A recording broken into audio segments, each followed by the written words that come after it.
আজকের ঘটনাটা যিনি পাঠিয়েছেন সোমা, তিনি তার বাবার কাজের সূত্রে আজ থেকে 23 বছর আগে হিমাচল প্রদেশের মান্ডি বলে একটি জায়গায় চলে যান সপরিবারে। এবং এই যে সপরিবারে ওনারা চলে গেছিলেন, অর্থাৎ সোমা, ওর মা এবং ওর বাবা, এরা তিনজনে মিলে হিমাচল প্রদেশে শিফট করে যায় পুরোপুরি। কারণ ওর বাবা একটা কোম্পানিতে এখানে চাকরি করতো কলকাতায়, কিন্তু ওর বাবার হঠাৎ করে খুব শরীরটা খারাপ হয়ে যায় এবং যেহেতু উনি তারপর থেকে রেগুলার কাজ করতে যেতে পারছিলেন না, সেই জন্য ওনার অফিস থেকে ওনারকে বরখাস্ত করে দেয়। তো তারপরে ওর বাবা অনেক জায়গায় কাজের চেষ্টা করেন, কিছুই কাজ পাচ্ছিলেন না। তো সেই সময় ওনার বাবারই একজন পরিচিত ব্যক্তি খবর দেয় যে হিমাচল প্রদেশে একটা খুব নামকরা ভারতবর্ষের একটি সিমেন্ট কারখানা রয়েছে, তো সেখানে নাকি লোক নেওয়া হবে এবং সেখানে স্যালারিটা বেশ ভালোই। তো উনি যখন অনেক চেষ্টা করেও কলকাতা বা তার পার্শ্ববর্তী জায়গায় কোনো কাজ জোটাতে পারেননি, তো তখন উনি ভাবলেন যে ঠিক আছে, আমাকে তো আমার পরিবারটাকে দেখতে হবে। তো উনি সপরিবারে ওনার স্ত্রী এবং মেয়েকে নিয়ে হিমাচল প্রদেশে চলে যান। এবং আজ থেকে 22-23 বছর আগেকার ঘটনা আমি আপনাদেরকে বলছি। তো আজকে আপনারা যেভাবে হিমাচল প্রদেশকে দেখেন, আমরা ঘুরতে গিয়ে যেরকম দেখে থাকি, ও যেটা লিখেছে যে ওরা মান্ডি থেকেও, হিমাচল প্রদেশের মান্ডি বলে যে জায়গাটা আছে, আপনারা হয়তো অনেকে নাম শুনে থাকবেন, তো সেখান থেকেও আরও প্রায় 10 কিলোমিটার ভিতরে একটা গ্রামে ওরা থাকা শুরু করে। তো এই গ্রামের দিকে থাকার আরেকটাও স্পেশাল কারণ ছিল, কারণ ওরা যখন হিমাচল প্রদেশে আসে, তো সোমা যেটা লিখেছে যে সোমা তখন অনেকটাই ছোট, তখন বয়স 6-7 এরকম হবে।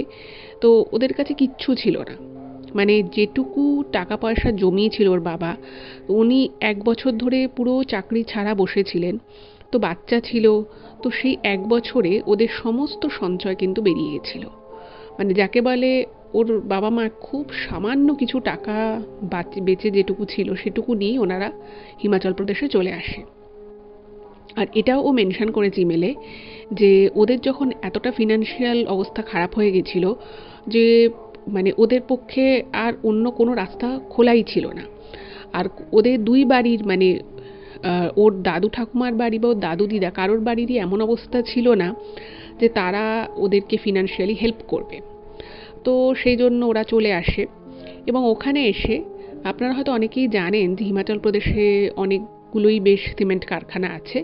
তো সেখানেরই একটা জায়গায় ওর বাবা কাজ শুরু করে এবং ওরা মান্ডি থেকে প্রায় 10 কিলোমিটার ভিতরে একটা গ্রামে থাকতো। এবার ওরা যে গ্রামটায় থাকতো সেই গ্রামটা কিন্তু ও বলছে যে একদমই অখ্যাত একটা গ্রাম হিমাচল প্রদেশের, এবং ছোট থেকে ওর বড় হয়ে ওঠা ওখানেই। ও বাংলা সেভাবে ভালো লিখতেও পারে না, কারণ ওখানেই ছোটোবেলা থেকে বড় হয়েছে, ও হিন্দিতেই কথা বলতে ওকে হয়েছে, পড়াশুনো করতে হয়েছে। যাই হোক, তো সেইখানে গ্রামটা খুব সুন্দর ছিল, একটা পাহাড়ি গ্রাম, ছোট ছোট বাড়ি, ঝর্ণা, শীতকালে বরফ পড়তো, মানে অদ্ভুত সুন্দর আর কি একটা পরিবেশ। তো ও ওখান থেকে ছোট থেকে বড় হয়ে ওঠে। প্রথম প্রথম ওর নাকি জায়গাটা অতটা ভালো লাগতো না, কারণ নিজের লোকেদেরকে ছেড়ে চলে এসছে, প্রথম প্রথম ভাষা বুঝতে পারতো না। তো তারপরে যা হয় আর কি, মানুষ থাকতে থাকতে সেই জিনিসটা অ্যাকাস্টাম হয়ে যায়, তো ওর ক্ষেত্রেও সেটাই হয়। তো ও আজকে যে ঘটনাটা লিখে পাঠিয়েছে সেটা হচ্ছে ওই গ্রামের একটা অদ্ভুত ঘটনা, যে ঘটনাটা ওখানকারই একমাত্র লোকাল মানুষ ছাড়া মানে সেভাবে আর কেউ জানেই না।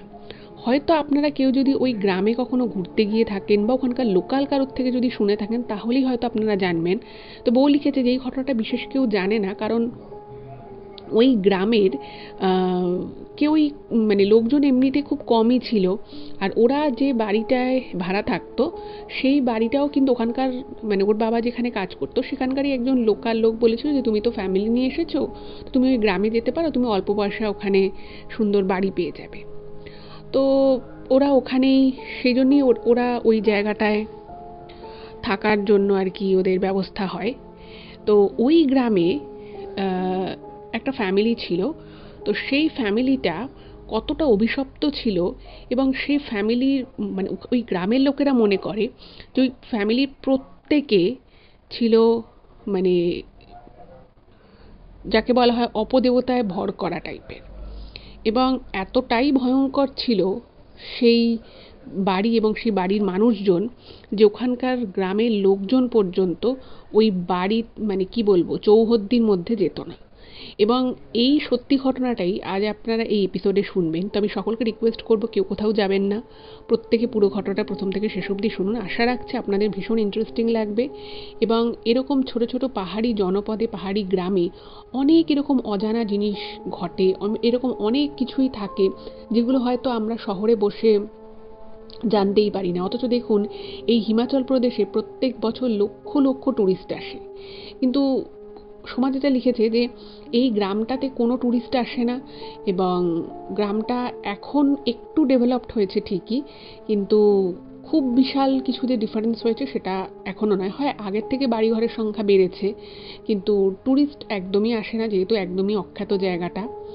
কিন্তু ঘটনাটা এখন সত্যি, এবং সেই বাড়িটা আজও আছে, এবং আজও ওই বাড়ির আশপাশে কেউ যায় না। তো যদি ঘটনাটা কি শুনতে হয় তাহলে কিন্তু অবশ্যই আমাদের চ্যানেলের সাথে থাকতে হবে। নমস্কার শ্রোতা বন্ধুরা, ভূত ভগবান চ্যানেলে আপনাদের সকলকে অনেক স্বাগত। আশা রাখি সবাই খুব ভালো আছেন, আনন্দে আছেন, সুস্থ আছেন। আমাদের চ্যানেলে যে ঘটনাগুলো বলা হয় সেগুলো যদি আপনাদের ভালো লাগে অবশ্যই কিন্তু চ্যানেলটাকে সাবস্ক্রাইব করবেন, ভিডিওগুলোকে লাইক করবেন। পুরো ঘটনাটা শোনার পর আপনাদের কেমন লাগলো সেই মূল্যবান মতামত জানাতে কিন্তু একদম ভুলবেন না। আর আপনাদের জীবনে বা আপনাদের পরিচিত কোনো মানুষের জীবনে যদি এরকম কোনো ভৌতিক, অলৌকিক, দৈবিক, অতিজাগতিক কিছু ঘটে থাকে তাহলে সেগুলো কিন্তু আপনারা আমাদের কাছে লিখে পাঠিয়ে দিতে পারেন। তার জন্য আপনাদেরকে আমাদের চ্যানেলের ডেসক্রিপশানে যেতে হবে, দেখবেন সেখানে আমার ইমেল আইডি মেনশন করা আছে। সেই ইমেল আইডিতে ইমেল করে আপনারা আপনাদের সেই ঘটনা কিন্তু আমাদের কাছে অনায়াসে পৌঁছে দিতে পারেন। আর একটা হাম্বল রিকোয়েস্ট করব, যদি পসিবল হয় কাইন্ডলি আপনারা আমাদের চ্যানেলের ভিডিওগুলোকে আপনাদের ফ্রেন্ড এবং ফ্যামিলির মধ্যে একটু শেয়ার করে দিন। কারণ আমরা এই চ্যানেলে আর 5টা সাধারণ মানুষের জীবনে ঘটে যাওয়া বিভিন্ন রকমের ভৌতিক, অলৌকিক, দৈবিক, অতিজাগতিক এই ঘটনাগুলোই বলে থাকি। তাই আমি মনে করি এই ঘটনাগুলো যদি আরও অনেক মানুষ শুনতে পারেন, তারা সেগুলো শুনে অনেক কিছু জানতে পারবেন, বুঝতে পারবেন, শিখতে পারবেন। তার ফলে তারা অনেক বেশি সতর্ক, সজাগ থাকতে পারবে। তো চলুন বন্ধুরা, আমি আজকের ঘটনা আপনাদের সামনে উপস্থাপনা করা শুরু করছি। এখন আপনারা যে ঘটনাটা শুনবেন সেই ঘটনাটা আমাকে হিমাচল প্রদেশ থেকেই সোমা লিখে পাঠিয়েছে। আমি শুরুতেই কিছু কথা আপনাদেরকে বললাম, নিশ্চয়ই আপনারা বুঝতে পেরেছেন যে ওরা কখন কিভাবে হিমাচল প্রদেশে এসে পৌঁছয়। তো অনেক ছোটোবেলায় যেহেতু সোমা হিমাচল প্রদেশে চলে এসেছিল, তো আস্তে আস্তে ওর জায়গাটাকে খুব ভালো লেগে যায়। এবং ওই সুন্দর পাহাড়ি পরিবেশ, সারা বছরই মোটামুটি মনোরম পরিবেশ, শীতকালে বরফ পড়তো, পাহাড়ি পুরো জনপদ, ছোট ছোট ঝর্ণা, ওর পুরো বিষয়টা ভীষণ ভালো লাগতে শুরু করে। প্রথম কদিন ভালো না লাগলেও তারপর থেকে ওর এত ভালো লাগতো যে ওখানে মানে খোলা মাঠ চারিদিকে, সুন্দর পাহাড়ি ভ্যালি, তো এখানেও খেলে ধুলে বেড়াতো। ওখানকার ছেলে মেয়েদের সাথেও আস্তে আস্তে ওর বন্ধুত্ব হয়ে যায়। ও মানে পুরোটাই বুঝতেই পারছেন একটা আউটডোর প্লেয়িং যেটাকে বলে সেটাই ওর বেশি হতো। তো একদিন ও যখন ওখানকার ওর বন্ধু বান্ধবীদের সাথে যখন ও খেলছে, তো খেলতে খেলতে ওরা যেখানে আর কি থাকতো সেখান থেকে কিছুটা দূরে গিয়েই একটা বড় ভ্যালি মতো, মাঠ মতো আর কি বলা যেতে পারে, পাহাড়ি মাঠ। তো সেখানে ওরা খেলতে যেত। তো সেখানে খেলতে খেলতেই ওরা একদিন ওখান দিয়ে যেতে যেতে একটা সুন্দর পাইন গাছের বন, সেখান দিয়ে একটা বাড়ি ওরা দেখতে পায়। তো সোমার তখন যথেষ্ট ছোটই, তো ও বলেছে যে চল ওই জায়গাটায় যাই, গিয়ে দেখি কি আছে, কি সুন্দর জায়গাটা। তো ওখানকার যে মেয়েগুলো ওর সাথে খেলছিল ওরা বলছে না না ওই জায়গায় যাওয়া যাবে না, ওই জায়গায় যাওয়া বারণ। এবার ওই মেয়েগুলো তো ওখানকারই, ছোট থেকে জন্ম থেকেই ওখানের। এবার সোমা তো মানে জাস্ট ওখানে গেছে, কিছু মাসই হয়েছে, তো বলছে কেন, কি আছে? তো তখন বলছে না না ওখানে আমাদের যাওয়া বারণ, তো ওখানে যাবো না আমরা কেউ। এবার ওই যে মেয়েগুলো ওখানে ছিল ওরা কিন্তু সেরকম কিছু বলেনি। এবার ছোট থেকেই সোমার মানে আর কি একটু বেশি সব কিছু নিয়ে অনুসন্ধিৎসা ওর মধ্যে কাজ করে। তো ও কি করেছে, ওই মেয়েগুলো ওকে বারণ করা সত্ত্বেও ও কিন্তু ওই দিকটা দেখার জন্য কি আছে না আছে, যেহেতু খুব সুন্দর জায়গাটা আর পাহাড়ি একটা সুন্দর পরিবেশ, তো একাই ওই পথে আস্তে আস্তে করে হাঁটতে শুরু করে।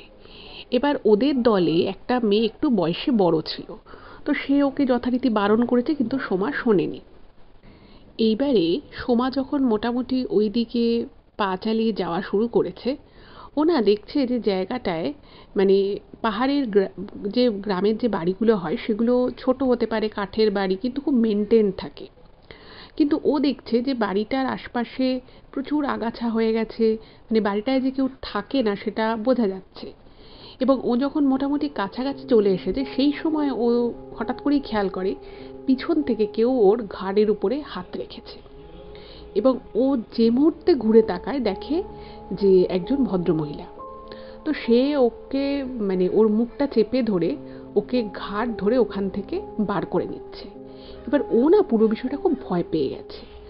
আর যেহেতু এই ঘটনাটা ঘটেছে ও যাওয়ার প্রায় ৬-৭ মাস পরে, তো ও সবাইকে তখনও চেনে না। তো ওকে যখন ওখান থেকে বার করে এনেছে, মানে কিছুটা এনে ওর ঘাড় থেকে হাত সরিয়ে দিয়েছে, মুখের উপর থেকে হাত সরিয়ে দিয়েছে, তো ওকে বলছে যে তুমি কেন ওখানে গেছো, তোমাকে কেউ বারণ করেনি ওখানে যেতে? তো তখন ও বলছে হ্যাঁ আমাকে বারণ করেছিল, কিন্তু আমার খুব সুন্দর লাগছিল বাড়িটা, আর সবাই বলল যে ওখানে যাওয়া নাকি বারণ, তো সেই জন্যই আমি ওখানে দেখতে গেছিলাম। দেখবেন কিছু কিছু মানুষের মধ্যে, সেটা বাচ্চা হোক বা বড় হোক, কোনো জিনিস যদি বারণ করা হয় বা কোনো জিনিস যদি বলা হয় যে না এটা করা উচিত না বা এটা করা বারণ আছে, যতক্ষণ না পর্যন্ত তারা পুরো কারণটা জানে তাদের উৎসাহ যেন আরও বেশি বেড়ে যায়। তাদেরকে কোনো জিনিস না বললে তারা যেন সেটা আরও বেশি বেশি করে করতে চায়। এরকম অনেকের মধ্যেই আমি দেখেছি, ছোটদের মধ্যে তো অনেক ক্ষেত্রেই এই ব্যাপারটা কাজ করে। এবং ছোটবেলায় ও যেটা লিখেছে যে সোমা কিছুটা এরকমই ছিল, যে ওকে হয়তো কোনো কিছু বারণ করা হয়েছে, এবার ওর তত বেশি সেই জিনিসটার প্রতি ইন্টারেস্ট গ্রো করতো যে কেন বারণ করেছে, কী জন্য বারণ করেছে, গিয়ে দেখলে হয় কী আছে, এরকম টাইপের বিষয় ওর মধ্যে কাজ করতো। যাই হোক, তো ওকে তখন ওই ভদ্রমহিলা ওই গ্রামেরই, এবং ওই যে মেয়েগুলোর সাথেও খেলছিল তাদের মধ্যেই কারোর একজনের মা হয় উনি। তো ওই ভদ্রমহিলা তখন ওকে বলছে ঠিক আছে চলো আমি তোমাকে বাড়িতে দিয়ে আসি। তো এবার ও ভাবছে বাড়িতে দিয়ে আসবে, এবার ওর মা ভীষণ স্ট্রিক্ট ছিল, সোমার মা। সোমা তো বুঝতে পারছে যে এবার যদি ওর মা বিষয়টা জানে তো ওকে প্রচণ্ড বকাবকি করবে। এমনিতেও নতুন জায়গায় আসার পরে ওর মাও ওকে বারণ করেছিল যে এদিক ওদিক কোথাও যাবে না, না বলে আমাকে না বলে কোথাও যাবে না, আর কেউ যদি কোনো জায়গায় যেতে বারণ করে সেখানে যাবে না, কারণ পাহাড়ি জায়গা, অনেক সময় পাহাড়ি ঝর্ণা থাকে বা অনেক সময় এক একটা জায়গায় টিলা মতো করা থাকে, সেখানে পা হড়কে পড়ে যাওয়ার একটা চান্স থাকে। তো ওর মা আসার পরে ওকে এই জিনিসগুলো বাড়িতেই বলে দিয়েছিল। এবারে ও ভাবছে যে এই ভদ্রমহিলা যদি ওর বাড়িতে গিয়ে কথাটা জানায় তাহলে হতেই পারে যে তিনি এগুলো বললো আর ওর মা ওকে আবার এটা নিয়ে বকাঝকা শুরু করবে। তো ও বলছে না আন্টি আপনি আমার বাড়িতে গিয়ে এগুলো বলবেন না, আমার বাড়ির সামনেই আমি চলে যাব। তো তখন উনি বলছেন না না সেরকম ব্যাপার না, আমি তোমার সম্পর্কে কিছু বলবো না, কিন্তু কিছু কথা আমার তোমার বাড়িতে বলার দরকার আছে, সেই জন্যই আমি যাব। তো যাই হোক, ও তো ভয় ভয়ে আছে, ভেবেছে যে ওর ওখানে ও না বলে চলে গেছে, এবং ও যে যাদের সাথে খেলছিল সেখানেও সবাই ওকে বারণ করেছিল, তো তার সত্ত্বেও ও গেছে, তো একটু ভয় ভয়ে আছে। তো ওই ভদ্রমহিলা ওকে বাড়িতে দিতে এসেছে, এবং এবং ও যেটা লিখেছে যে ওরা যেখানে থাকতো তো সেখানকার মানে একটা নির্দিষ্ট জনগোষ্ঠী ছিল, তো আপনারাও হয়তো জানবেন যে পাহাড়ি লোকেরা কিন্তু এমনিতে খুব ভালো হয়, তাদের মন খুব ভালো হয়, তারা যথেষ্ট হেল্পফুল হয়।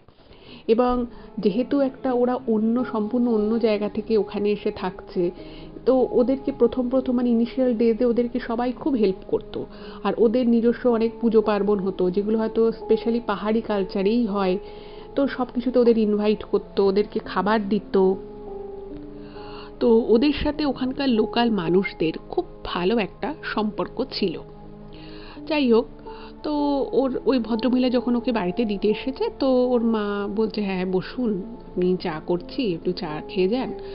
তো তখন ওই মহিলা বলছে যে না না আমি আজকে চা খাবো না, আপনাকে একটা কথা বলার ছিল, আপনারা তো এখানে নতুন এসছেন, মাত্র ৬-৭ মাসই হয়েছে আপনারা এসছেন, আপনাদেরকে একটা কিছু বলার ছিল।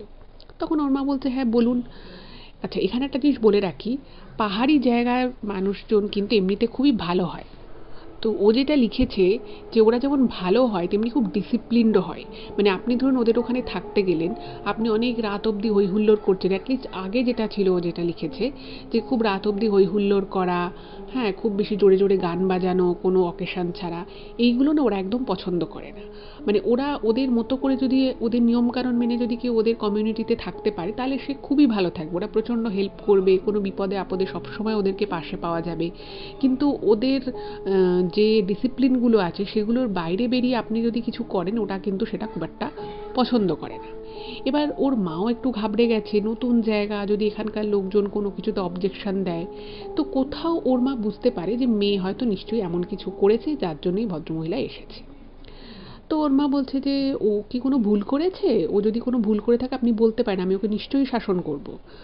তো তখন বলছে না না, ও কোনো ভুল করেনি, আপনাদেরকে কিছু কথা বলার ছিল, আপনারা তো জানেন না, সেই জন্য আপনাদেরকে বলছি। তো ওর মা বলছে হ্যাঁ নিশ্চয়ই বলুন।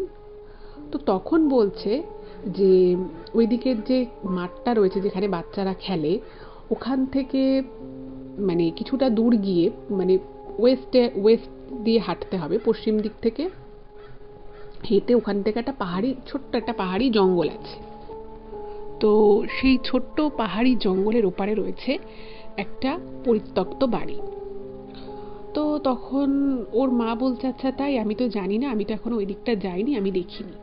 তো তখন বলছে যে আসলে এটাই আপনাদেরকে জানাবো, আপনি আপনার মেয়েকেও বুঝিয়ে দেবেন ওই জায়গাটা যেন ও একদম না যায়। আমরা কেউ গ্রামের লোকজন ওই জঙ্গলটা অবধি তাও কেউ যায়, খুবই ছোট একটা জঙ্গল মতো। তো বলছে ওখানে একটা ছোট ঝর্ণাও আছে, বলছে কিন্তু আমরা বাকি ওই জঙ্গলের ওপারে আর আমরা কেউ যাই না।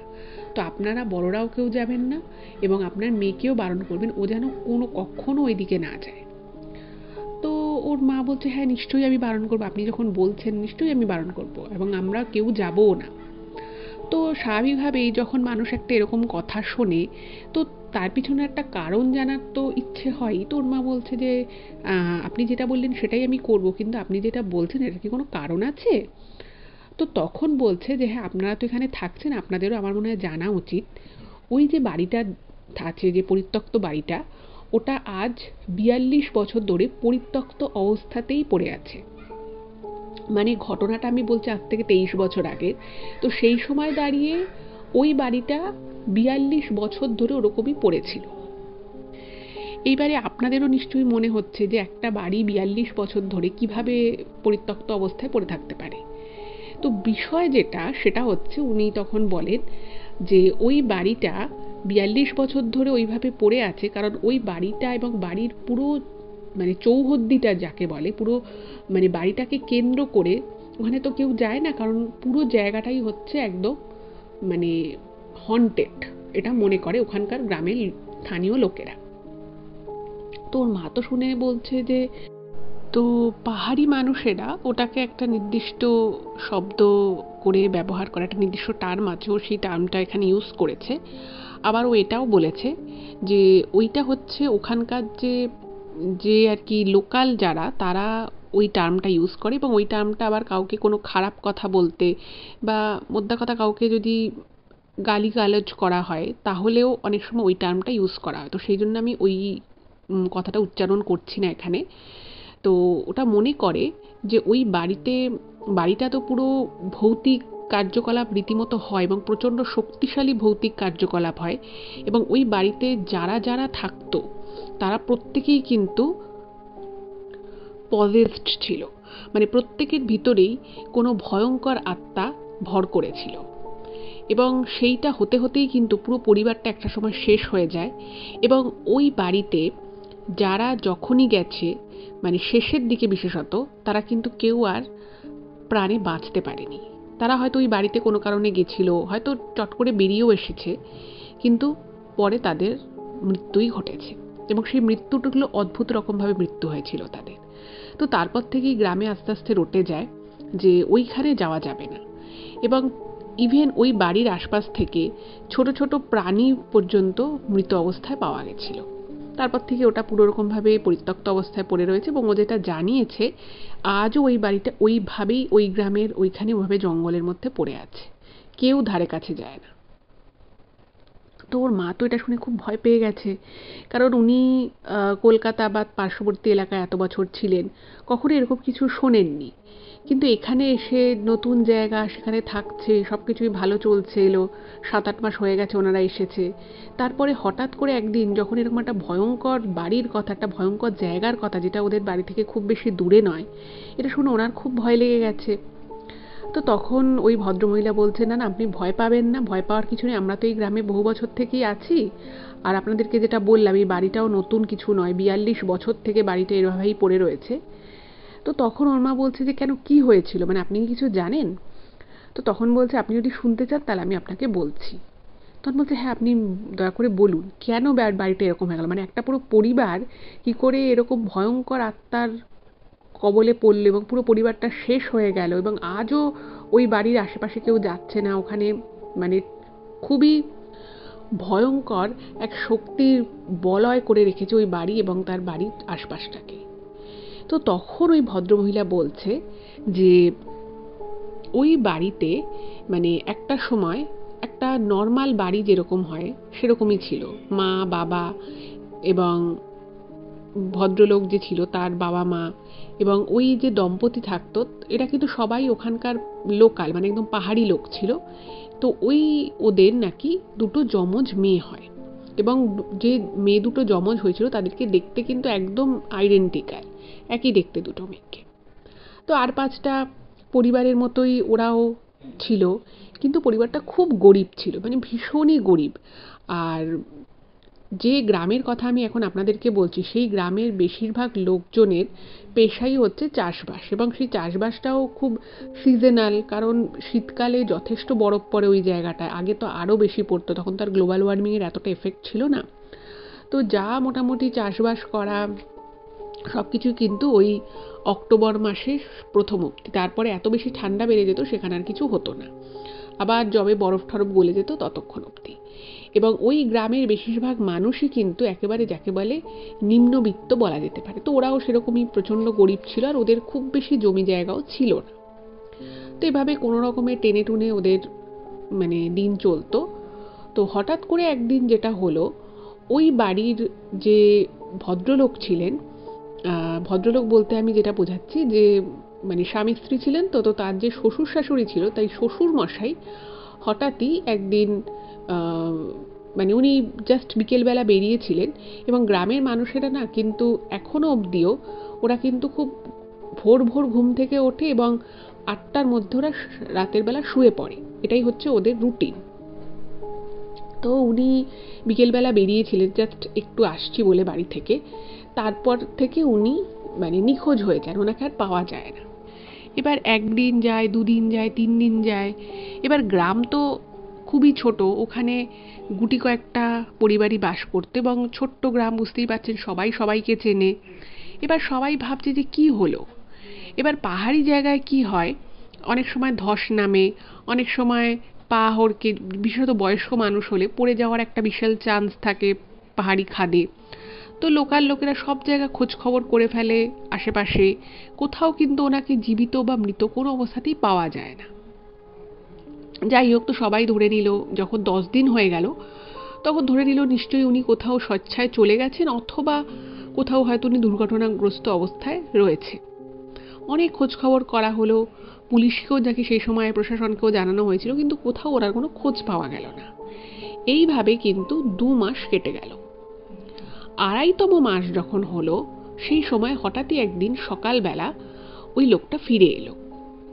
তো পাড়ায় মানে গ্রামের মধ্যে একটা খবর রটে গেছে যে উনি এসেছে। তো গ্রামের লোকজন আর পাহাড়ি লোকেরা না মানে পুরো গ্রামটাই একটা অ্যাজ আ ফ্যামিলি থাকে, ওদের মানে একটা ফ্যামিলিতে হয়তো কোনো দুর্ঘটনা হয়েছে বা একটা ফ্যামিলির উপরে হয়তো কোনো কিছু খারাপ সময় চলছে, তো সবাই ঝাঁপিয়ে পড়ে।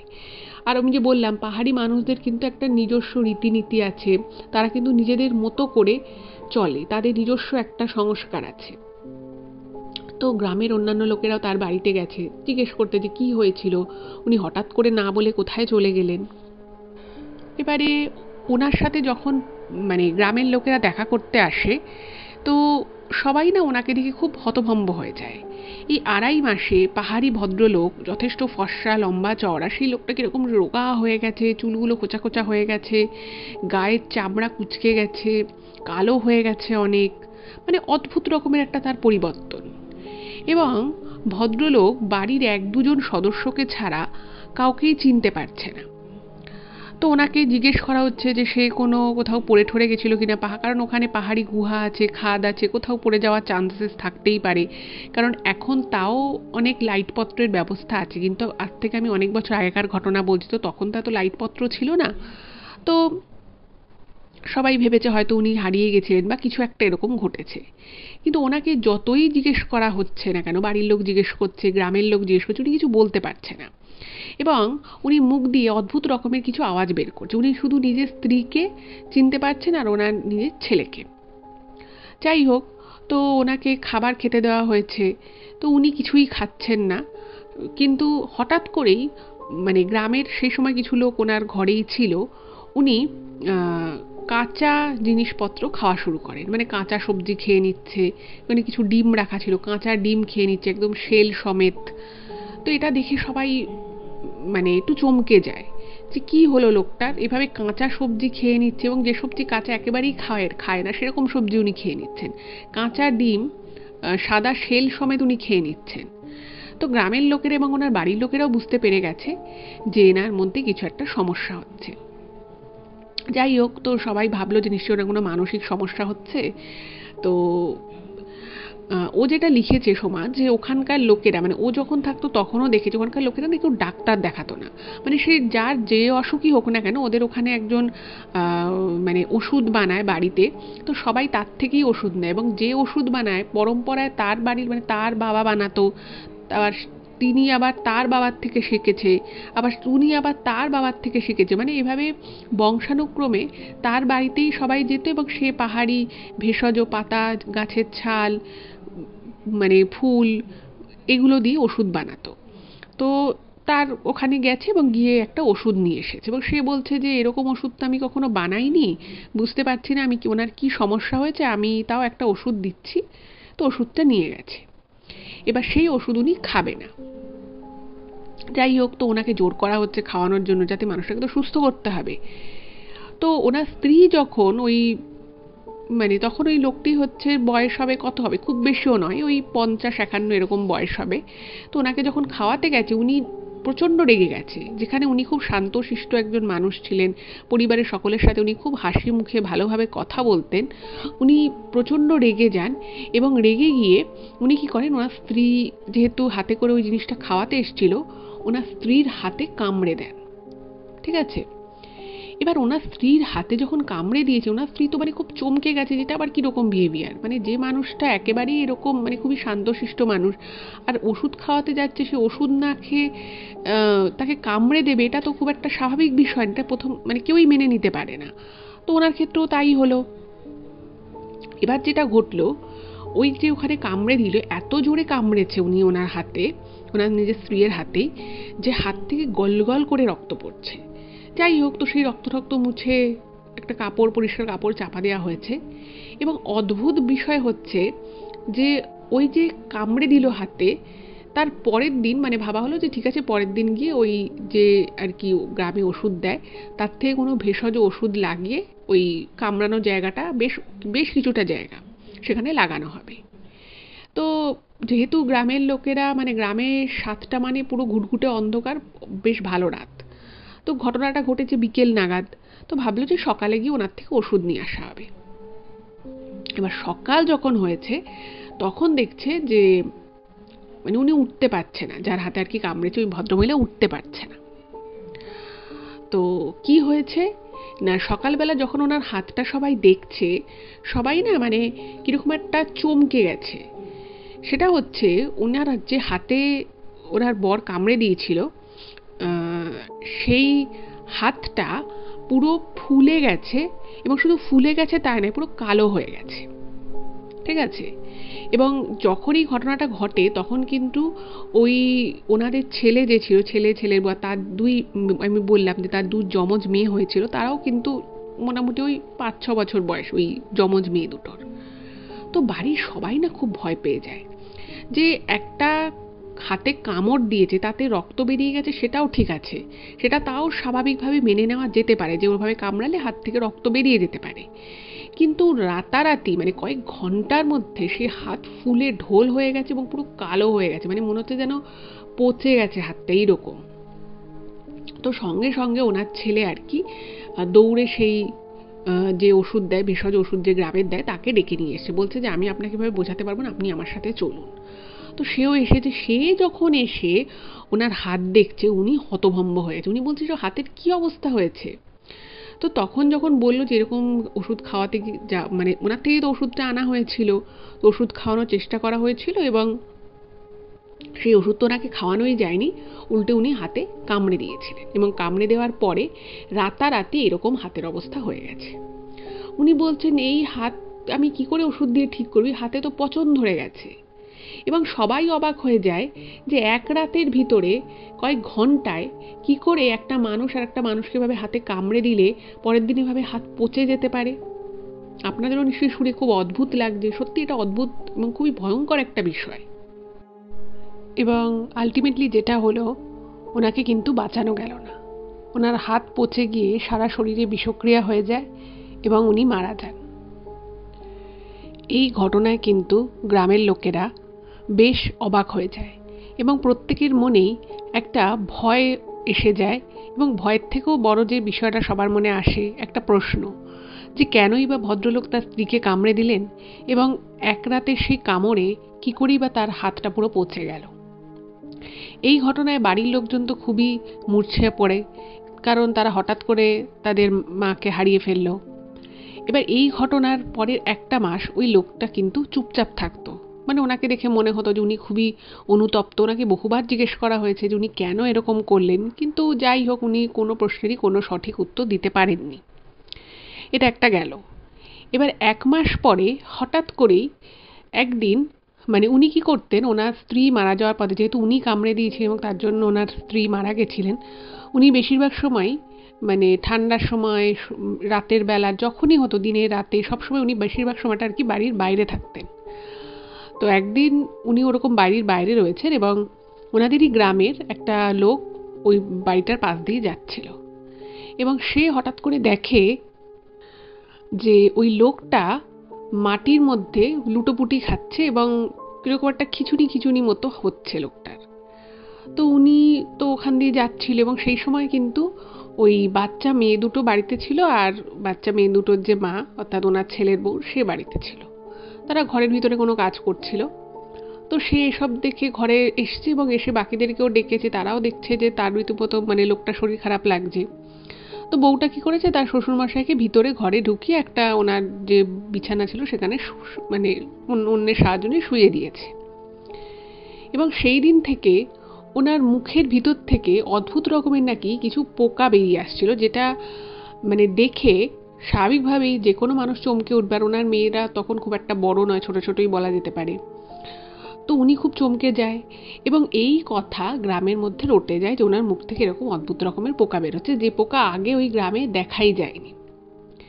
এবং উনি যখনই কথা বলছেন বা মুখ খুলছেন, দু চারটে করে ওরকম করে পোকা পড়ছে। এবার তখন মানে ওনার যে ছেলে ছিল, তো সে ভাবলো যে নিশ্চয়ই তাহলে ওনার কোনো সিরিয়াস অসুখ হয়েছে, তো তাহলে শহরে নিয়ে যেতে হবে। তো তখন ওরা ঠিক করলো যে ওরা ওনাকে শহরে নিয়ে আসবে। এবার ওই যে বললাম যে গ্রামের মানুষেরা কিন্তু খুব একটা সচরাচর ডাক্তার বদ্যি করতো না। এখনও কিছু কিছু জায়গায় রয়েছে, তারা এখনও ওদের যে ট্র্যাডিশনাল ওষুধপত্র আছে সেগুলোই খায়, সেগুলোই ব্যবহার করে, কিন্তু তখন আরও বেশি ছিল। তো তাও সবাই মিলে গ্রামের লোকেরা বললো যে না, ওনাকে তাহলে হয়তো ডাক্তার দেখাতে হবে, কারণ এভাবে ওনার মুখ থেকে পোকা পড়ছে, এটা তো ঠিক না। কারণ ওনারও ঘরে বাচ্চা রয়েছে, তারপরে গ্রামেও আরও লোকজন রয়েছে। তো ওরা যখন ঠিক করলো যে ওনাকে শহরে নিয়ে যাবে, ঠিক সেই দিনই ভোরবেলা, মানে যেদিন হয়তো নিয়ে যাবে তার আগের দিন আর কি ভোরের দিকে উনি কি করেন, ঘর থেকে মানে অদ্ভুত কিছু ভাষায় উনি কথা বলতে বলতে বেরিয়ে যান। ওনাকে ওনার ছেলে আটকানোর চেষ্টা করে, মানে গ্রামের আরও দু একজন ওনাকে দেখে, তারাও ওনাকে আটকানোর চেষ্টা করে, কিন্তু উনি কারোর কোনো বারণ শোনেন না এবং উনি ঘর থেকে বেরিয়ে যান। এবং ঘর থেকে যখন বেরিয়ে যান, উনি অদ্ভুত রকমের আচরণ করতে করতে বেরোন, যেটা একেবারেই স্বাভাবিক ছিল না। তো গ্রামের লোকেরা তখন মানে গ্রামে যেহেতু সকাল সকালই দিন শুরু হয়, পাহাড়ি জায়গা, তাড়াতাড়ি লোকে শুয়ে পড়ে। তো এটা অনেকেই দেখেছে, তো সবাই বললো না ওনাকে তো এভাবে ছেড়ে দেওয়া যাবে না, উনি কি করছেন, কোথায় গেছিল উনি, সেই যে সময়টা যে উনি এত এত অনেকটা সময় যে উনি নিরুদ্দেশ ছিলেন, উনি সেই সময়টা কোথায় ছিলেন, কি করেছে সেটা আমরা কেউ জানি না, ওনার বাড়ির লোকও জানে না। তো ওনাকে জিজ্ঞেস করা দরকার। তো উনি যখন ওই জায়গাটা থেকে চলে যাচ্ছেন, মানে উনি ট্রিটমেন্ট করাবেন না, উনি শহরে যাবেন না, তো সবাই ভাবলো যে না এভাবে তো মানুষটা মরে যাবে। তো ওনাকে ধরবার জন্য ওনার ছেলে আরও ওই গ্রামের লোকেরা ওনার পিছু ধাওয়া করে। এবং উনি যখন এটা বুঝতে পারেন যে ওনার পিছনে পিছনে ওনার ছেলে গ্রামের লোকেরা আসছে, অদ্ভুত রকমভাবে উনি প্রচণ্ড রেগে যান। ঠিক আছে, উনি প্রচণ্ড রেগে যান এবং ওনাকে বারবার সবাই জিজ্ঞেস করে যে আপনার তো ভালোর জন্যই আমরা এটা করছি, আপনি কেন এরকমভাবে দৌড়চ্ছেন, আপনার আপনার সারা শরীর খারাপ, আপনার মুখ থেকে এরকম পোকা বেরোচ্ছে। এবং উনি একটা সময় এত রেগে যায়, মানে যে লোকটা কিন্তু একদম শান্ত শিষ্ট গ্রামের সকল মানুষের সাথে মিলেমিশে থাকতো, সেই লোকটা দৌড়ে একটা বিশাল বড় খাদ থেকে ঝাঁপ মারে একদম স্বেচ্ছায়। এবার এই যে ঝাপটা মারে সেটা দেখে গ্রামের লোকেরা, ওনার ছেলেরা মানে পুরো একদম থতমত খেয়ে যায় যে কি হলো বিষয়টা, নিজে থেকে এত বড় একটা দুর্ঘটনা উনি ঘটিয়ে ফেললেন। এবার গ্রামের লোকজন যারা পাহাড়ে থাকে, দুর্গম জায়গায় থাকে, তারা কিন্তু সেই জায়গাটাকে অতটা দুর্গম কিন্তু মনে করে না। তো তারা খুব দক্ষ হয় পাহাড়ি পথে চলাফেরা করতে, খাদে নামা ওঠা করতেও কিন্তু তারা পারে। তো ওনার ছেলে এবং গ্রামের আরও দুজন আস্তে আস্তে ওই খাদের নিচে নামলো ওনাকে উদ্ধার করার জন্য, যে যদি উনি প্রাণে বেঁচে যান তাহলে হাসপাতালে নিয়ে গিয়ে ওনার ট্রিটমেন্ট করে ওনাকে সুস্থ করা যেতে পারে। কিন্তু অদ্ভুত বিষয় হচ্ছে যে উনি গ্রামের এতগুলো লোকের সামনে দিয়ে খাদ থেকে ঝাঁপ মারলেন, কিন্তু সেই খাদের নিচে যখন নামা হলো, মানে ওই খাদটা যথেষ্ট ডিপ ছিল এবং সেই খাদের নিচে নামতে প্রায় 1 ঘন্টা সময় লেগে যায়। এবং সবাই দেখেছে যে কোন পজিশন থেকে উনি ঝাপটা মেরেছিলেন, কিন্তু সেখানের কোথাও ওনার কিন্তু দেহ পাওয়া যায় না। তন্ন তন্ন করে খোঁজা হয়, কিছুই হলো না। এবং এই বিষয়টা যখন হয় সবার কিন্তু আরও অদ্ভুত লাগে এবং সবাই বুঝতে পারে যে কিছু তো একটা গন্ডগোলের বিষয় আছে, যেটা হয়তো উনি বেঁচে থাকলে ওনার থেকে জানা যেত। কিন্তু সেই মানুষটা গেল কোথায়, যে ওখান থেকে ঝাঁপ মারবে তার শরীরটাও তো সেখানেই পাওয়া, যদি শরীর মানে যাই হয়ে থাকুক না কেন সেটা যদি 2-3 খণ্ডও হয়ে গিয়ে থাকে তাহলে সেটারও মানে অবশিষ্টাংশ পাওয়ার কথা। কিন্তু কেন যে পাওয়া গেল না, কি পিছনে কারণ, সেটা কিন্তু কেউই বুঝতে পারল না। তো ওনাদের গ্রামে একটা মন্দির ছিল এবং সেই মন্দিরে প্রত্যেক বছর নবরাত্রির পুজো হতো 2বার করে, মানে এমনি যেটা শরৎ নবরাত্রি আর চৈত্র নবরাত্রি দুটো সময় সেখানে পুজো টুজো হতো। তো ওখানকার যিনি সেই সময়কার পুরোহিত মশাই ছিলেন, তিনি তখন সেই মায়ের মন্দিরে পুজো করে একটা কলস দেয় এবং বলে যে এই কলসটা তোমার বাড়ির যে একদম যে ঢোকার যে এন্ট্রি গেট, সেই এন্ট্রি গেটের উপরে সুন্দর করে রেখে দিতে হবে চেলি ঠেলি মুড়িয়ে। এবং ওদের যে বাড়িটা ছিল সেই বাড়িটা কিন্তু কাঠের বাড়ি, এবং ওই ঢোকার মুখে আপনারা যারা হিমাচল প্রদেশে বেড়াতে গেছেন মানে ওখানকার বাড়িগুলো দেখে থাকবেন, ওদের প্রত্যেকের না বাড়ির যে এন্ট্রি গেটটা হয় সেটা কিন্তু অনেক সময় সুন্দর কাঠের কারুকার্য করা থাকে আর বেশ চওড়া হয়। তো ওদেরও ওরকমই একটা গেট ছিল, ফলে ওই গেটে যদি মানে জল হোক, ঝড় হোক, বরফ পড়ুক, মানে ওই গেটটা খুবই মজবুত গেট, তো সেইখানে সুন্দর করে একটা জায়গা করে ওই কলসটা রেখে দেওয়া হয়। এবার কলস যখন রাখা হয় সেই সময় ওই বাড়িতে স্বামী স্ত্রী এবং তাদের 2 মেয়ে 4 জনে থাকছে এবং কোনো আর অসুবিধে নেই। মানে উনি কোথায় চলে গেল না, উনি মানে অবশ্যই অত উঁচু থেকে কেউ যদি ঝাঁপ দেয় কোনো মানুষের পক্ষে বেঁচে থাকাটা সম্ভবপর নয়, কিন্তু তার দেহাবশেষ পাওয়া গেল না। যাই হোক, তো সবাই ধরে নিল যে নিশ্চয়ই উনি মারাই গেছেন। এরপরে প্রায় 2 মাসটা কেটে যায় এবং 2 মাস কোনো রকম কোনো সমস্যা হয়নি। একদিন হঠাৎ করে সকালবেলা, মানে প্রত্যেক দিন যা হয় আর কি, খুব ভোর ভোর বাড়ির বউ ঘর থেকে মানে ঘুম থেকে উঠে পড়ে, ঘর ধোর পরিষ্কার করে, মানুষ রান্না বাড়ির কাজ শুরু করে। এবার সেদিনও সেরকমই একটা ভোরবেলা, তো বাচ্চা দুটো আর কি ওখানকার স্কুলে যাবে। তো প্রত্যেক দিন ওর মা আগে ঘুম থেকে উঠে মেয়েদেরকে রেডি করে, খাওয়া দেয়, খেয়ে তারপরে স্কুলে পাঠিয়ে দেয়, মানে ওর বাবা স্কুলে নিয়ে যায়। তো সকালবেলা মেয়ে দুটো উঠে পড়েছে কিন্তু তার মাকে খুঁজছে। এবার মা মা করে তারা ঘরের মধ্যে ডাকাশুনো করছে। তো যখন ভদ্রলোক বুঝতে পারে যে ওনার স্ত্রী পাশে নেই, অনেক অন্যান্য দিনের মতোই সকাল সকাল সে ঘুম থেকে উঠে গেছে, তো দেখছে মেয়েরা খুঁজে পাচ্ছে না তাদের মাকে, তো উনিও উঠে পড়েছে। তো উনি উঠে পড়ে ঘরে বিভিন্ন দিক খুঁজে, ভেবেছে হয়তো মেয়েরা খুঁজে পাচ্ছে না, হয়তো ঘরের এদিক ওদিকেই কোনো কাজকর্ম করছে, যেহেতু ওদের বাড়িটা মোটামুটি একটু বড়ই ছিল। তো উনি উঠে দেখছে যে সত্যি ওনার স্ত্রী ঘরের কোথাও নেই, এবং উনি ঘরে খুঁজতে খুঁজতে বাইরে এসেছে, গ্রামের আশপাশে লোকজনকে জিজ্ঞেস করছে ওনার স্ত্রী তাদের বাড়িতে গেছে কিনা বা তার স্ত্রীকে কেউ দেখেছে কিনা, কেউই কিছু বলতে পারছে না। এবং যখন একটু বেলা হলো, সমস্ত পুরো গ্রামেই খবরটা রটে গেল যে ওনার স্ত্রীকে পাওয়া যাচ্ছে না। কিন্তু সকালবেলা ওনার যে স্বামী, তিনি কিন্তু স্পষ্ট দেখেছেন যে ওনার পাশ থেকে ওনার স্ত্রী রোজকারের মতো ভোর ভোর উঠে গেছে, ঘরের কাজকর্মও সে শুরু করে দিয়েছিল। তাহলে সে গেল কোথায়? আর তার স্ত্রী এভাবে তাকে না বলে যাওয়ার মতো মানুষই নয়।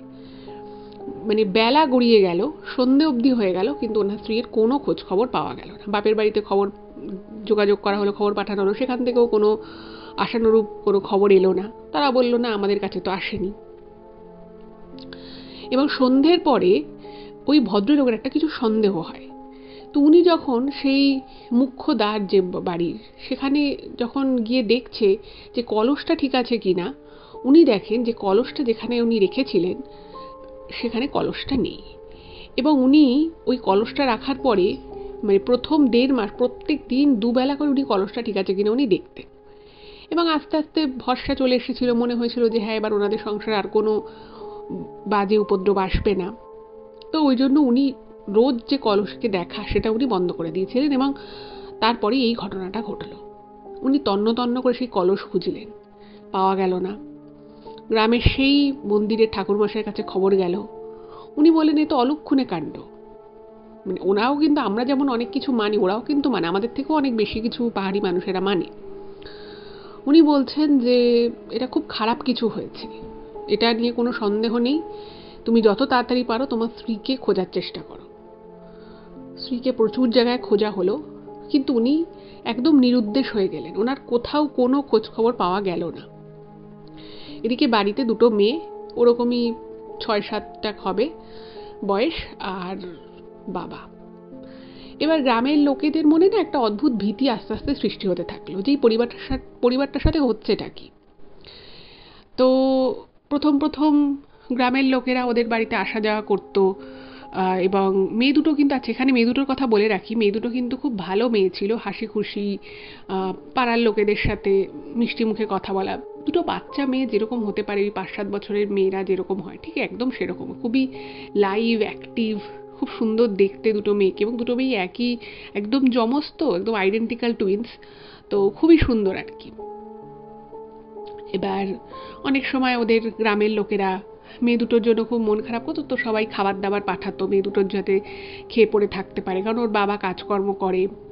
তো এইভাবে মোটামুটি চলছিল। কিন্তু গ্রামের লোকেরা কিছুদিন পর থেকে বুঝতে পারে মেয়ে দুটো যেন কেমন আর আগের মতো সেই মিষ্টি স্বভাবের নেই, এরকম যেন চুপচাপ হয়ে গেছে, খেতে দিলে খেতে চায় না, একটা কীরকম ভাব।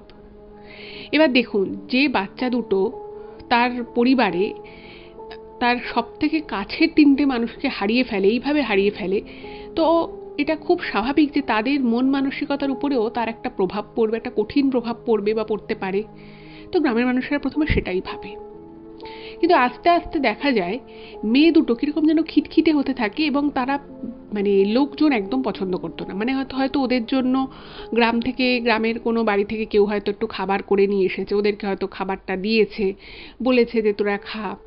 কিন্তু মেয়ে দুটো কীরকম ভুরু কুঁচকে তাকাতো এবং তাদের হাবে ভাবে বুঝিয়ে দিত যে তারা পছন্দ করছে না।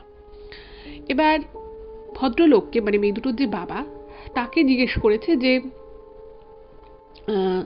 কি ব্যাপার, মেয়ে দুটো এরকম কেন হয়ে যাচ্ছে? তখন উনি বলছেন, আমি তো কাজ করি, কাজ না করলেও তো চলবে না, কিন্তু আমিও বুঝতে পারি মেয়ে দুটো হয়তো খুব কষ্টে আছে, ওদের উপর দিয়ে যা গেল।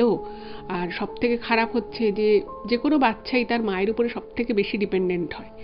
তো সেই মাকে যখন ওরা হারিয়ে ফেললো, সেই মায়ের কোনো খোঁজই পাওয়া গেল না, এটা মেয়ে দুটো মেনে নিতে পারেনি। তো গ্রামের মানুষেরাও বুঝতে পারে যে হ্যাঁ সত্যিই তো, এটা তো খুব স্বাভাবিক বিষয়। এবং আস্তে আস্তে ওই ভদ্রলোক তারও কিন্তু শরীর ডিটোরিয়েট করতে থাকে। তার আগে যেরকম সুন্দর চেহারা স্বাস্থ্য ছিল সেটা আস্তে আস্তে খারাপ হয়ে যেতে থাকে। আর মেয়ে দুটো অদ্ভুত রকম বিহেভ করতে থাকে। মেয়ে দুটো স্কুল যাওয়া বন্ধ করে দেয়, এবং আরও যেটা করতো সেটা হচ্ছে মানে দুজনে একই রকমের একই ছিটের জামা কাপড় পরতো, একই রকম সাজগোজ ছিল, একই রকমের চুল ছিল। তো মেয়ে দুটো সব মানে বেশিরভাগ সময় ওদেরকে দেখা যেত যে ওরা বাড়ির দরজার সামনে দুজনে দাঁড়িয়ে থাকতো, মানে কে আসছে কে ঢুকবে সমস্ত কিছু যেন মেয়ে দুটো খেয়াল রাখছে। ইভেন এরকমও হতে থাকে যে হয়তো গ্রামের কেউ ওদের বাড়িতে এসেছে, মেয়ে দুটো ওরকমভাবে দাঁড়িয়ে থাকতো, একদম মানে স্ট্যাচুর মতো দাঁড়িয়ে থাকতো, চোখের পাতা নাকি পড়তো না এরকম। সে মেয়েটা বলতো না না না, এখন ভিতরে যাওয়া যাবে না, এখন বাবা কাজ করছে, আমাদের কিছু দরকার নেই, তুমি বাড়ি চলে যাও। এবং যদি কেউ জোর করে ঘরের মধ্যে ঢোকার চেষ্টা করতো, মেয়ে দুটো নাকি খুব চিৎকার করতো, মানে এমন চিৎকার করতো যে ওইখানে দাঁড়িয়ে থাকা দায় হয়ে যাবে, জোর করে ঘরে ঢোকা তো দূরের কথা। এবং এই বিহেভিয়ারটা আস্তে আস্তে কিন্তু মেয়ে দুটোর বাড়তে থাকে। মানে মেয়ে দুটো কোনো রকম মানে একদম বলা যেতে পারে অস্বাভাবিক আচরণ করা শুরু করে। এবং মেয়ে দুটোর মানে এত বেশি তাদের রাগ হয়, কোনো বিষয়ে যদি ওদের কথা না শোনা হয় মেয়ে দুটো প্রচণ্ড রাগ করতো। আর মেয়ে দুটোর সাথে ওর বাবারও কিন্তু বচসা লাগতো কখনো কখনো, সেটা গ্রামের লোকেরাও কখনো কখনো দেখেছে। তো গ্রামে একটা অদ্ভুত মানে সবার মধ্যে ভয়, একটা খুব কৌতূহল সৃষ্টি হয় যে এই পরিবারটার সাথে কি হচ্ছে। আর মেয়ে দুটো এত সুন্দর ছিল, এত ফুটফুটে ছিল, সবার সাথে এত ভালোভাবে কথা বলতো, ছোট থেকে বড় হয়েছে এই গ্রামে, সে মেয়ে দুটো এত খারাপ ব্যবহার করে কেন মানুষের সাথে? ওদেরকে অনেকে অনেকভাবে জিজ্ঞেস করার চেষ্টা করে, কিন্তু ওরা কোনো কথার কোনো উত্তর দেয় না। বেশি কিছু বললেই প্রচণ্ড মানে একদম চিৎকার করা শুরু করে। তো এরপরে যেটা হলো, গ্রামের মানুষেরা ওর বাবাকে, মেয়ে দুটোর বাবাকে খুব কম ঘর থেকে মানে ঘরের বাইরে খুব কম দেখতো, বেশিরভাগ সময় ঘরে দেখতো।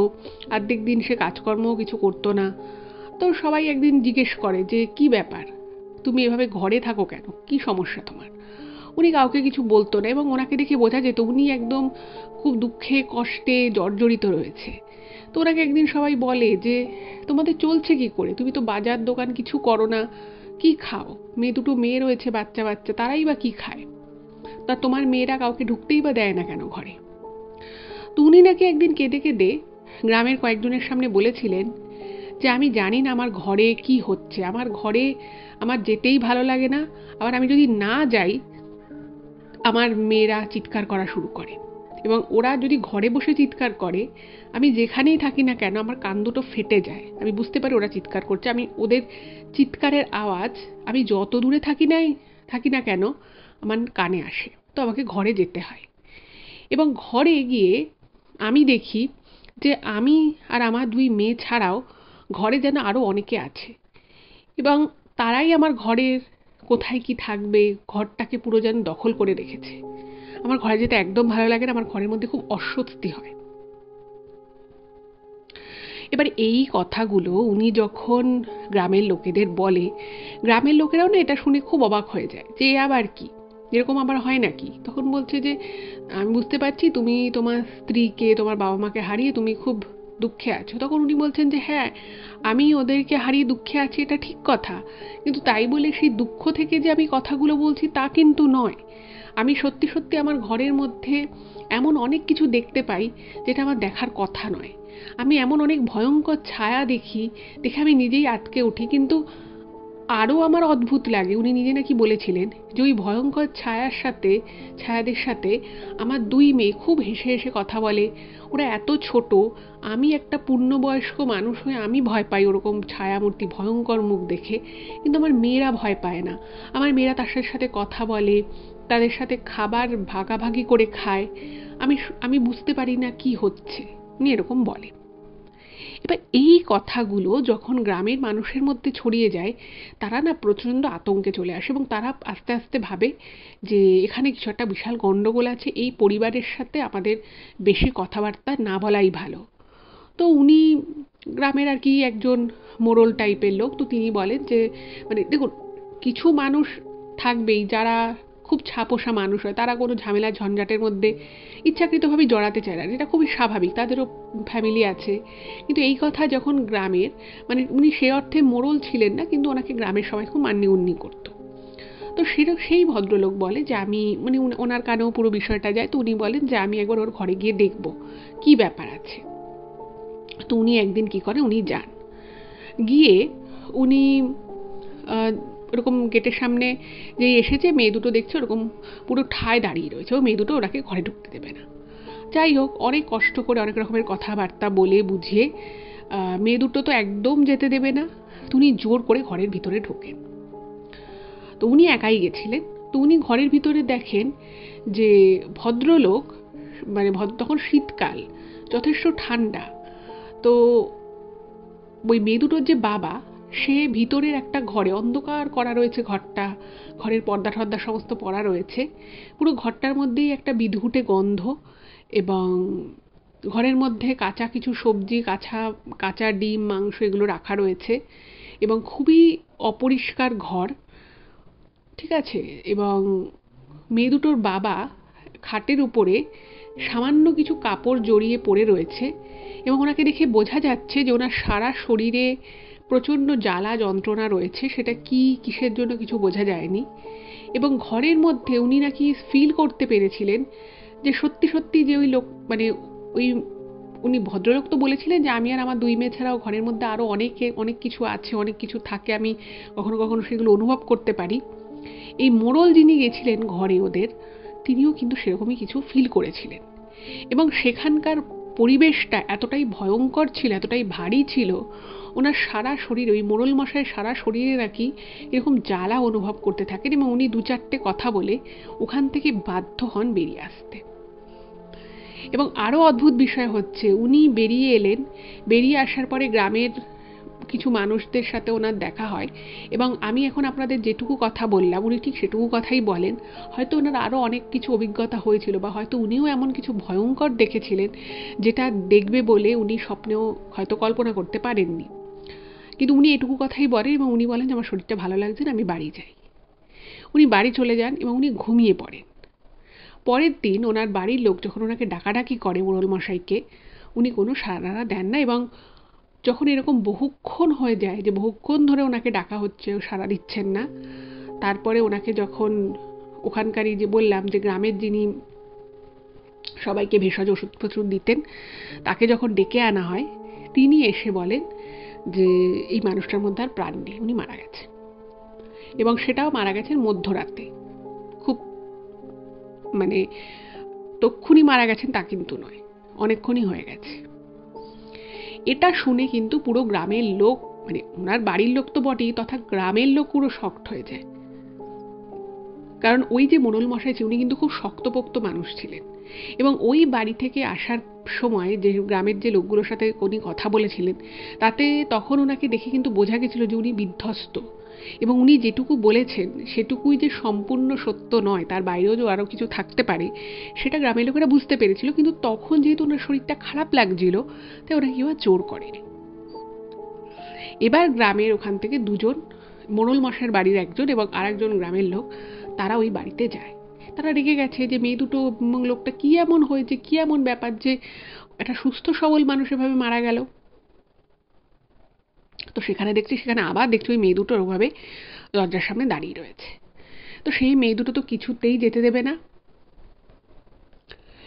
এইবারে ওরা দেখে যে মেয়ে দুটো যেন কিরকম, মানে ওই ছোট্ট ফুটফুটে বাচ্চা মেয়েদের যে একটা রূপ হয়, তাদের যে একটা মুখশ্রী হয়, সেটা যেন ওই মেয়ে দুটোর চোখ মুখ থেকে কোথাও উধাও হয়ে গেছে। ওদেরকে দেখে মনে হচ্ছে যেন দুটো ছোট ছোট রাক্ষসী দাঁড়িয়ে রয়েছে, মানে চোখ মুখ দিয়ে যেন একেবারে লোকদেরকে গিলে খেতে আসছে। এবার ওখানে যে দুজন গেছিল তার মধ্যে একজন একটু বয়স্ক আর একজন অল্প বয়সী। তো ওদের দুজনকে ওই দুটো বাচ্চা মেয়ে এমন ঠেলেছে, এত জোরে ঠেলেছে যে ওরা একেবারে সজোরে মাটিতে গিয়ে পড়েছে। আর যেহেতু পাহাড়ি জায়গা, বুঝতেই পারছেন মাটিতে গিয়ে পড়া মানে তারা যথেষ্ট চোট পাবে। তো তারাও তখন একটু রেগে গেছে, রেগে গিয়ে জোর করে বলেছে তোমরা ঢুকতে দেবে না, তোমার বাবা অসুস্থ, কিভাবে পড়ে রয়েছে আমরা সব খবর পেয়েছি, বলে মেয়ে দুটোকে মানে যাই কেউ কোনো রকমভাবে ইগনোর করে ঢুকে গেছে। তো গিয়ে দেখছে, মানে ওরা যেটুকু আর কি বলতে পেরেছিল যে ঘরের মধ্যে নাকি এমন কিছু কিছু জিনিস দেখে যেটা ছিল ভয়ঙ্কর। ওরা যে ওই বাড়ির ভিতর গিয়ে এরকম ভয়ঙ্কর ভয়ঙ্কর জিনিস যে চোখে দেখতে পারে সেটা কিন্তু ওরা স্বপ্নেও ভাবেনি। ওরা নাকি ওই ঘরের মধ্যে অর্ধেক শরীরওয়ালা কিছু মানুষকে দেখে। এবার আপনারাও হয়তো ভাবলেন যে অর্ধেক শরীরওয়ালা মানুষ বলতে আমি কি ঠিক বোঝাতে চাইছি। তো যেটাও ইমেলে লিখেছে যে কিছু কিছু মানুষ দেখে নাকি ওরা ওই ঘরের মধ্যে যাদের কোমরের পর থেকে নিচের অংশটা নেই, ঠিক আছে, এবং তারা কিন্তু অদ্ভুত রকমভাবে মানুষ যেভাবে হেঁটে বেড়ায় সেভাবেই যেন ভেসে ভেসে এদিক ওদিক করছে। আবার ওরা এমনও কিছু মানে মানুষের মতো দেখে যাদের পা রয়েছে, কোমর রয়েছে, কিন্তু বুকের উপর থেকে আর কিছু নেই। তারাও অদ্ভুতভাবে মানে স্বাভাবিকভাবেই কীরকমভাবে যেন হেঁটে চলে বেড়াচ্ছে। এবং এই দৃশ্য যখন ওরা দুজন দেখে তারা কিন্তু ওখান থেকে চিৎকার করে পালিয়ে চলে আসতে বাধ্য হয়। এবং ওদেরকে নাকি ওরকমভাবে পালিয়ে চলে আসতে দেখে ওই বাচ্চা মেয়ে দুটো নাকি প্রচণ্ড জোরে জোরে দাঁত বের করে হাসছিল এবং ওরা হাততালি দিতে দিতে আনন্দে নাচছিল, সেটাও কিন্তু এরা দেখে। এবং এই ভয়ঙ্কর জিনিস দেখার পরে মানে একজন যে যার বয়সটা একটু কম ছিল সে যখন গ্রামের মধ্যে আসে তার এত শরীর খারাপ লাগতে শুরু করে এবং তাকে যখন জিজ্ঞেস করে যে কি হয়েছিল, তারা কি দেখেছে, সে কিন্তু কিছু বলতে পারে না। মানে দেখবেন অনেক সময় অনেক কিছু আমরা চোখের সামনে এমন কিছু যদি শকিং দেখি, আমাদের কিছুক্ষণের জন্য না এটা মানুষের খুব স্বাভাবিক একটা রিফ্লেক্স, মানুষ কিছুক্ষণের জন্য কথা বলতে চেয়েও বলতে পারে না, বাকরুদ্ধ হয়ে যায়। তো ওর সেরকম হয়েছিল। আর ওই বয়স্ক লোকটা এই কথাগুলো যেগুলো আমি আপনাদেরকে বললাম, তিনি এই কথাগুলো একটু একটু বলে এবং তারপরেই কিন্তু উনি অজ্ঞান হয়ে যান এবং তারপরে উনি হৃদরোগে আক্রান্ত হয়ে মারা যান। মানে উনি ওই শকটা নিতে পারেনি। এবং গ্রামের লোকেরা যখন এগুলো শোনে এবং দেখছে যে দুটো মানুষ যারা ওদের বাড়িতে গেছিল এবং তারা প্রত্যেকেই বলেছে যে মেয়ে দুটো নাকি ওদেরকে ঢুকতে দেয়নি এবং বাড়ির মধ্যে মানে অস্বাভাবিক রকমের জিনিসপত্র রয়েছে এবং বাড়ির পুরো পরিবেশটা, বাড়ির পুরো হাওয়াটাই অন্যরকম, গ্রামের লোকরা কিন্তু এবার প্রচণ্ড ভয় পেয়ে যায়। এবং আরও যে জিনিসটা খারাপ হয়, যে মোড়লের বাড়ির মানে মোড়ল তো মারা গেছিল, তার বাড়ির যে আর একজন গেছিল সেই ছেলেটা কিন্তু মানে একেবারে চিরতরে মানে বোবা হয়ে যায়, তার বাকশক্তি চলে যায় এবং সেও কিন্তু কিছুদিন মানে খুবই মেন্টাল শকে ছিল। মানে ওরকম জিনিস যদি কেউ ফট করে দেখে, কারোরই মানসিক স্থিতি রাখা সম্ভব নয়, সেটা আপনারাও বুঝতে পারছেন। তো ওর ক্ষেত্রেও কিন্তু সেটাই হয়। এর ভিতরে অর্ধেক শরীর নিয়ে ঘুরে বেরোনো মানুষজন, যারা আদতে মানুষ না ভূত না প্রেতাত্মা কিচ্ছু বোঝা যাচ্ছে না, যারা ওই বাড়িতে যাচ্ছে তাদেরই চরম ক্ষতি হচ্ছে। তো সব কিছুকে মাথায় রেখে গ্রামের লোকেরা তখন ঠিক করে যে ওই বাড়ির আশেপাশে আর কেউ যাবে না। ওই বাড়ির দুই মেয়ে এবং তাদের বাবা কেমন আছে, কি করছে সেটা নিয়ে কেউ কোনো রকম কোনো ইন্টারেস্ট দেখাবে না এবং ওই বাড়িতে যাই হয়ে যাক কোনো মানুষ একদম পা রাখবে না। কারণ ওই বাড়িতে গেলেই বা ওই বাড়ির ভিতরে ঢোকার চেষ্টা করলেই যে যাচ্ছে তারই কিন্তু ক্ষতি হচ্ছে।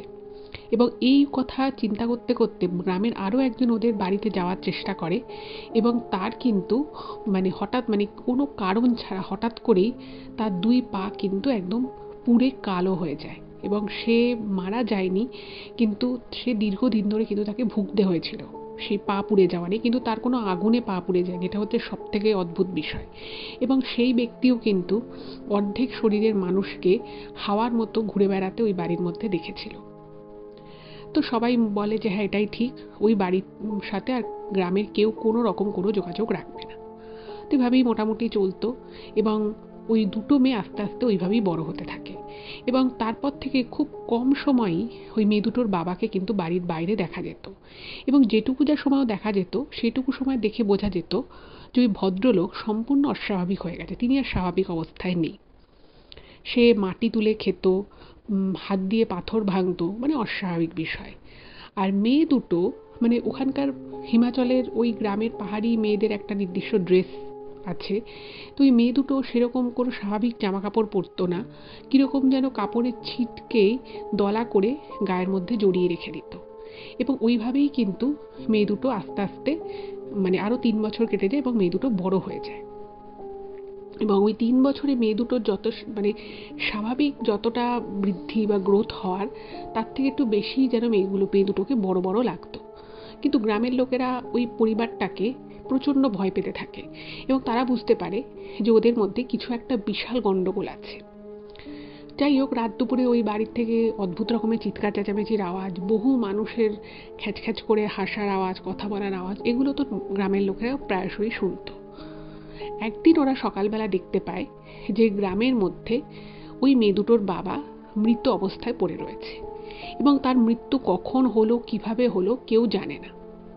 এবং মেয়ে দুটোকে দেখা যায় যে তারা ওদের বাড়ির বাইরে নয়, বাড়ির চৌহদ্দির মধ্যেই, ঘরের বাইরে আর কি, কিন্তু ঘরের ওই চৌহদ্দির মধ্যেই তারা পাথরের মধ্যে মাথা ঠুকে ঠুকে তার বাবার জন্য কাঁদছে। এবং তাদেরকে যখন বলা হয় যে তারা কিভাবে সৎকার করতে চায়, তাদের রীতিতে যেভাবে রয়েছে সেভাবেই করবে কিনা, তো তারা তখন বলে যে না, যা করার ওই মেয়ে দুটোই করবে। তো গ্রামের লোকেরা নাকি দেখে ওই দুই মেয়ে মানে দুইজনে মিলে আর কি তাদের বাবার ওই দেহকে নিয়ে আসে এবং বাড়ির মধ্যে হাত দিয়ে মাটি পাথর খুঁড়ে ওখানেই পুঁতে দেয়।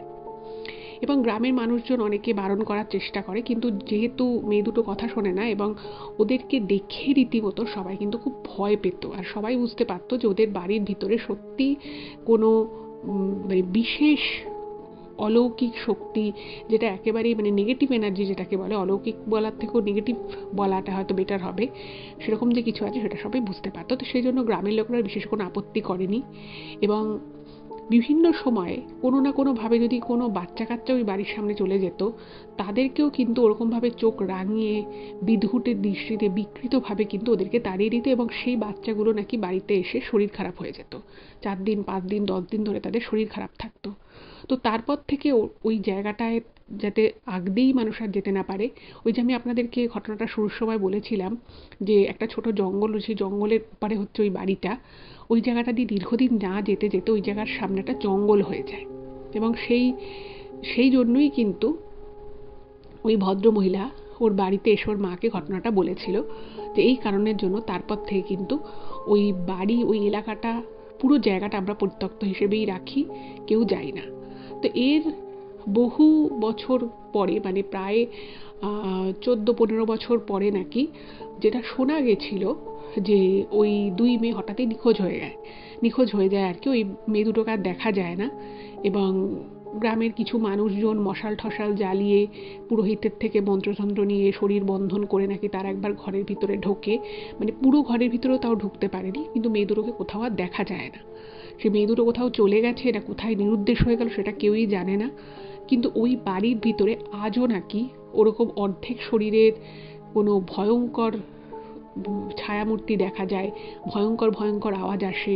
তো সেই জন্য ওর আশেপাশেও কেউ বাড়ি করে থাকে না, কিছুই না। এবং ও যেটা লিখেছে ইমেলে, যে আজও কিন্তু সেই বাড়িতে এক্সিস্ট করে, আজও ওইভাবেই রয়েছে, ভাঙাচোরা অবস্থায়, বাট আজও আছে।